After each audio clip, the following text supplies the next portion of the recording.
러시아군이 나토 군사시설과 다름없는 우크라이나 야보리우를 폭격한 뒤에 어제와 오늘 국제사회는 긴박하게 움직였습니다. 확전과 핵전쟁까지 거론되면서 푸틴의 정신적, 심리적 상태에 대한 서방 언론들의 보도도 잇따랐습니다. 국제부 호준석 기자 나와 있습니다. 어서 오세요. 어서 오십시오. 네, 러시아의 우크라이나 침공 벌써 20일째죠. 네, 그렇습니다. 예. 서방을 크게 긴장하게 하고 있는 야보리우라는 곳, 이곳을 지금 러시아가 공격하기 시작하지 않았습니까? 어떤 곳입니까? 어제 공격했는데요. 네. 거기에 있는 국제평화안보센터라는 곳을 미사일로 공습을 했습니다. 그래서 180명 용병을 제거했다라고 러시아는 주장했고 우크라이나는 35명 사망했다. 어쨌건 엄청난 인명 피해가 났는데 네. 이곳이 폴란드 국경에서 20km밖에 떨어져 있지 않은 곳입니다. 지금 예. 지도에는 이제 편의상 조금 떨어져 있는데 실제로는 아주 거의 국경에 붙어 있는 곳입니다. 네네. 차로 한 20분이면 갈 수 있는 곳이죠. 그런데 예. 폴란드는 나토 국가입니다. 폴란드뿐만이 아니라 지금 보시면 그 러시아를 빼고 우크라이나와 접경한 6개 나라 중에 네. 4개가 나토 국가입니다. 슬로바키아, 헝가리, 루마니아 다 이 나토 그렇군요. 국가들입니다. 예. 더군다나 이 야보리우의 공습을 받은 이곳은 나토군의 훈련 장소입니다. 나토군이 여기서 훈련을 자주 펼쳤던 그런 곳입니다. 예. 작년 9월에도 미군이 포함된 나토군이 여기서 우크라이나와 함께 훈련을 했었습니다. 잠시 뒤에 화면 보여드릴 텐데요. 네네. 그리고 불과 한 달 전인 지난달에도 미군이 여기서 우크라이나하고 합동 훈련을 했었습니다. 자, 화면 한번 보여드리겠습니다. 네, 화면을 보셔야 됩니다. 그러니까 이 야보리우라는 곳은 나토 시설이나 마찬가지인 그런 그렇겠네요. 곳입니다. 예. 자, 이 화면은 이제 그 야보리우가 폭격당한 화면이고요. 네. 훈련한 화면이 있습니다. 그걸 이제 잠시 뒤에 보여드리도록 지난 2월에 하겠습니다. 했었던 훈련 화면인가 봅니다. 보겠습니다. 바로 저 화면이군요. 예. 네. 이 화면이 지난 2월에 네. 겨울이지 않습니까? 예. 나토군이 여기서 이제 훈련을 했던 야보리우. 이걸 러시아가 모를 리가 없는 것이죠. 그렇군요. 나토 시설이라는 걸 알고 그러니까 나토 코앞을 폭격을 한 겁니다. 네. 이 나토라는 곳은 조금 전 이제 잠시 그래픽에 나온 대로 북대서양 조약기구입니다. 1949년에 2차 세계대전 끝난 다음에 소련의 팽창을 막기 위해서 북대서양에 둘러싸고 있는 미국, 캐나다, 그다음에 유럽 국가들이 군사 동맹을 체결한 겁니다. 그런데 여기에는 헌장 5조에 집단 방위 체제를 명시하고 있습니다. 그래서 한 나라가 공격을 받으면 예. 다른 나라들이 다 같이 도와줘 싸우게 돼 있습니다. 네. 이런 나토 국가 이것을 알면서 러시아가 코앞을 공격했다, 상징적인 곳을 라는 점에서 서방이 굉장히 이제 긴장, 촉각을 곤두세우고 있는 것이죠. 네, 이 야보리우를 공격했다는 걸 두고 푸틴의 경고다 뭐 이런 이야기도 나오고 있는데 네네. 지금 그동안 조 바이든 대통령은 나토 국가를 건드리면 미국도 참전할 것이다 이런 얘기를 해왔잖아요. 그러면 확전 가능성도 있다고 볼 수 있습니까? 그렇습니다. 그러니까 5조에 따라서 참전하지 않을 수 없는 거죠. 이게 그렇네요. 규약이 돼 있으니까. 예. 근데 바이든 대통령이 미국과 러시아가 서로 총구를 겨누면 그건 3차 대전이다라고 여러 번 말했거든요. 그 네. 얘기는 우크라이나에는 안 들어가겠다는 뜻이기도 하지만 한편으로는 러시아한테 이제 경고하는 거죠. 나토는 건드리지 말라라고 한 것인데. 예. 자, 그런데 상식적으로 보면 러시아가 들어가지 않겠죠, 나토를. 예. 그런데 문제는 상식적으로 보면 하지 않아야 될 행동을 러시아가 연달아서 지금 그런 결정들을 이제 하고 있다는 것입니다. 예. 제이크 설리반 이 백악관 국가안보보좌관인데 이렇게 말했습니다. 1인치만 넘어오면 1인치가 2.5cm 정도거든요. 나토가 총 동원돼서 공격할 것이다 라고 말했고 예. 실수로 공격해도 마찬가지다 얘기했고요. 그런데 러시아 외무차관 랴브로프가 이렇게 얘기했습니다. 이 우크라이나에 무기를 지원하는 수송 행렬은 그건 러시아군이 합법적으로 공격할 수 있는 공격 목표다. 그러니까 수송 행렬이라는 것은 어차피 폴란드에서 이제 넘어오는 거지 않습니까? 우크라이나로. 네. 그렇다면 우발적이라도 충돌 가능성이 없다라고 장담은 할 수가 없는 그런 상황인 것이죠. 지금 나토는 10일부터 5일 전부터 네덜란드에서 합동 군사훈련을 하고 있습니다. 무려 3만 명이 참여하는 원래 예정됐던 훈련입니다. 그렇군요. 네. 예. 자, 이 화면이 이제 아까 저희가 보여드리려고 했던 그 작년 9월에 예. 화면입니다. 이 미군도 나오거든요. 이제 성조기도 나오고 작년 9월에 했던 그 야보리우에서의 이제 훈련이고요. 그렇군요. 지금은 네덜란드에서 또 이제 훈련을 하고 있고 네. 바이든 대통령이 나토 본부가 브뤼셀에 있는데 벨기에 네. 여기를 방문 검토하고 있습니다. 그만큼 심각하게 받아들이고 있다는 것이죠. 네. 이제 유엔 사무총장은 어제 핵무기 러시아가 쓸 가능성이 있다라는 발언을 그랬죠. 했는데 예. 새로운 근거가 있는 건 아니고 지난달 말에 러시아 푸틴이 핵무기 부대에 대해서 경계 태세 강화하라라고 했던 그랬죠. 예. 그걸 들어서 이제 얘기를 한 건데요. 자, 이 화면이 이제 지난달에 미군하고 나토가 예. 우크라이나가 합동 훈련했던 그 화면인데 어쨌건 지금 서방이 굉장히 여기에 대해서 촉각을 곤두세우고 있는 상황입니다. 그렇군요. 알겠습니다. 잠시만요. 지금 폴란드 국경 도시에 우리 YTN 특파원이 나가 있는데요. 특파원을 연결해서 좀 현지 상황을 좀 들어보겠습니다. 폴란드 국경 도시에 나가 있는 양동훈 특파원 연결합니다. 양동훈 특파원. 네, 우크라이나 폴란드 국경 도시 프셰미실 중앙역에 나와 있습니다. 네, 러시아의 공격이 지금 20일째 계속되고 있는데요. 우크라이나 수도 키우 쪽으로 계속 접근하면서 공격을 가하고 있다고 들었습니다. 그쪽 주변 전황이 어떻습니까? 네, 러시아군이 키우 주변에 있는 방어선을 차례차례 무너뜨리면서 진격의 속도를 내고 있습니다. 머지않아 키우 시내로 진입하고 시가전이 벌어질 수도 있다는 관측이 나옵니다. 경험이 부족하고 젊은 병력 위주인 러시아군이 대도시인 키우에서 시가전을 벌이게 되면 큰 타격을 입을 거라는 분석도 나옵니다. 하지만 이러한 점을 고려한 러시아가 초토화 작전에 들어갈 경우 막대한 민간인 피해가 우려됩니다. 또 다른 핵심 거점 우크라이나 최대 항구인 오데사도 도시 곳곳에 모래주머니를 쌓으며 결사항전을 준비하고 있습니다. We work here because we don't know how to kill. We are not professional warriors, but we can help our army. 한편 이번 전쟁에서 러시아가 핵무기를 사용할 수도 있다는 관측도 나오고 있는데요.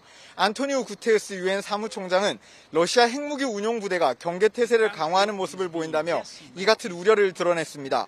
외신들은 바이든 미국 대통령이 몇 주 내로 유럽을 방문할 수도 있다는 방안이 논의되고 있다고 보도했고요. 젤렌스키 우크라이나 대통령은 현지 시간으로 내일 미국 의회에서 화상으로 연설을 할 계획입니다.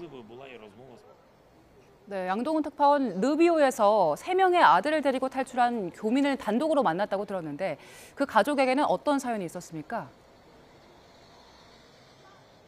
네, 우크라이나 서쪽 도시인 르비우에 거주하던 김정화 씨는 우크라이나 국적의 남편 그리고 아들 셋을 데리고 폴란드로 함께 대피했습니다. 르비우에는 아직 본격적으로 전쟁에 참화가 미치지는 않은 상태지만 미리 피란길에 오른 겁니다. 남편은 르비우 필하모닉 오케스트라에서 악장으로 일하고 있고 예전에는 서울 시립교향악단에서 8년간 일한 적도 있습니다. 남편은 우크라이나 국적의 40대 남성이라 원칙적으로는 징집 대상이지만 예외 규정이 있어서 함께 대피할 수 있었습니다. 기본적으로는 18세에서 60세 남성은 바깥으로 이제 외국으로 출국을 못하게 되어 있는 상태이긴 하지만 18세 미만의 자녀가 3명 또는 그 이상인 가족은 예외적으로 출국을 할 수 있게 이제 허용을 해주셔서 네, 김 씨 가족은 스웨덴 스톡홀름으로 이동한 뒤 자선 공연 등의 수익으로 우크라이나를 계속 지원할 생각입니다. 저는 전쟁이 빨리 잠잠해졌으면 좋겠고 집으로 돌아가고 싶어요. 할머니랑 할아버지도 있으니까. 그러면 이게 전쟁이 앞으로 좀 러시아가 우크라이나 서부 지역에 대한 공세를 강화하면서 르비우 등에 거주하고 있는 교민들의 대피 행렬도 이어질 거로 보입니다. 폴란드 프셰미실에서 YTN 양동훈입니다. 네, 양동훈 특파원이 현지에서 소식 보내왔는데요. 수도 키이우 얘기를 하지 않았습니까? 러시아 네, 공격이 네. 계속되고 있다. 그런데 시가전에 임박했다라는 이야기가 나오고 있거든요. 어떤 얘기입니까? 지금 저 다니엘의 심정이 다 우리 모두의 심정 아니겠습니까? 맞습니다. 예. 러시아 입장에서도 지금 사실 느긋하게 포위전하고 있는 건 아닙니다. 하루에 25조 원 전쟁 비용 든다고 영국 싱크탱크가 추산했는데 하루하루 피 말리는 거죠 지금. 그러니까 예. 키우를 빨리 점령해야 됩니다. 그런데 시가전에 들어가면 어떻게 되느냐? 영국 텔레그래프지가 이렇게 분석을 했습니다. 대도시의 시가전은 공격군이 방어군보다 훨씬 불리하다. 방어군은 지형지물을 다 알고 있고 미리 또 대비를 해놨습니다. 예. 그래서 압도하려면 병력이 9배는 있어야 된다. 네. 방어군보다. 그다음에 예. 훈련 수준이 굉장히 높아야 된다. 그런데 러시아군은 훈련 수준이 지금 떨어지고 보급도 잘 안 되고 사기도 떨어져 있고 이미 이제 노출이 돼 있습니다.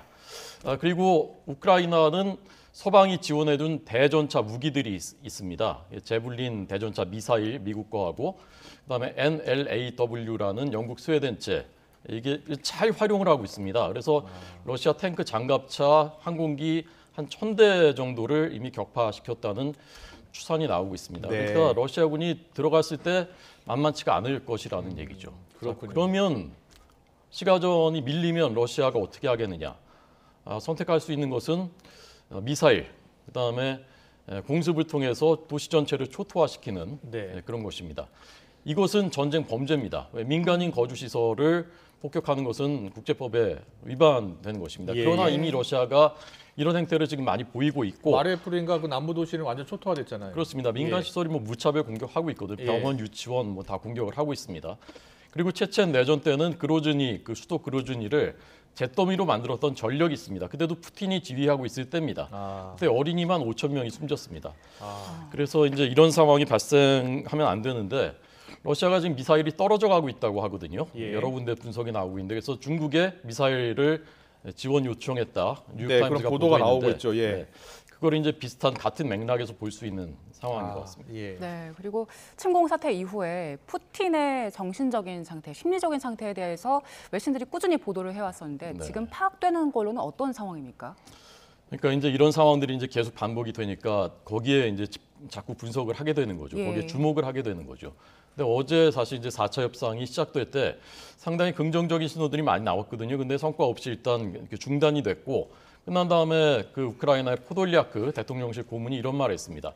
양국의 정치 시스템이 너무 크게 달라서 대화가 어려웠다. 그런데 이제 푸틴의 의중이 결국 제일 큰 변수라는 예상을 했었는데 정치 시스템 얘기를 하니까 이게 이제 의미심장하게 들리는 거죠. 여기다 이제 웬디 셔먼 미 국무부 부장관이 러시아 외교관들은 진지하게 협상할 의지가 있다. 그런데 네, 푸틴은 전쟁을 계속하고 싶어 한다라는 말을 했었거든요. 예. 그러니까 이제 이런 것들이 같은 맥락에서 해석이 되는 것이고 이렇게 되면서 이제 영국의 가디언지가 푸틴의 건강 상태에 대해서 크렘린궁의 사정에 밝은 정보 당국자를 인용해서 이렇게 말을 했습니다.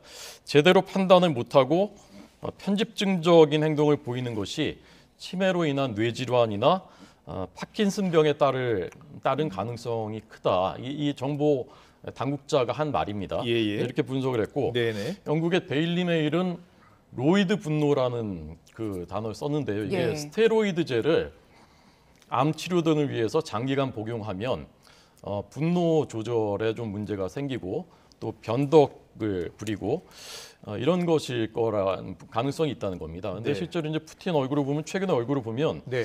육안으로 봐도 이제 전부 다 많이 부어 있습니다. 예. 예, 그리고 개전 후에는 공개 석상에서 측근한테 강하게 분노를 표시하고 질책하는 영상이 공개되기도 했습니다. 그러니까 찍고 있는데도 그런 모습을 보인 것입니다.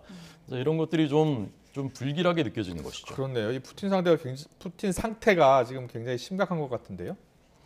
네, 어쨌건 그 최근 만났던 서방 정상들이 공통적으로 뭔가 과거와는 좀 다르다. 푸틴이 말하고 뭐 하는 것이라고 말을 하고 있고 미국의 마크 루비오 대선 뭐 주자로도 나왔던 거물인데 지금 상원 정보위원회 간사거든요. 네. 마크 루비오가 최근에 이런 글을 남겼습니다. 푸틴이 신경적, 생리적으로 건강에 문제가 있는 것 같다.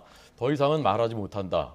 이런 말을 했습니다. 네. 그러니까 이런 정황들로 봤을 때는 푸틴한테 뭔가 좀 약간 정상적이지 않은 가능성이 있다. 그런 개연성이 있다라는 것까지는 파악됩니다. 그러나 이게 전부 다 정황입니다. 누구도 결정적인 증거나 증언 갖고 있지 않은 것이고 네. 그다음에 푸틴 시각할 가능성이 있다 이런 보도들도 사실은 이제 서방 측에 이제 좀 기대나 희망이 섞여 있는 얘기들인 것이고 네네. 러시아 국민들은 가부장적인 강력한 지도자를 원한다라는 예. 분석도 적지가 않습니다. 다만 한 가지 분명한 것은 지금 이 우크라이나 전쟁의 가장 압도적인, 가장 결정적인 변수는 푸틴이다. 이거 하나가 분명한 사실인 것 같습니다. 알겠습니다. 어떻게 하든지 푸틴 대통령이 오판이 없도록 국제사회가 좀 더 적극적으로 나서야 될 때가 아닌가 싶습니다. 지금까지 국제부 호준석 기자와 알아봤습니다. 잘 들었습니다.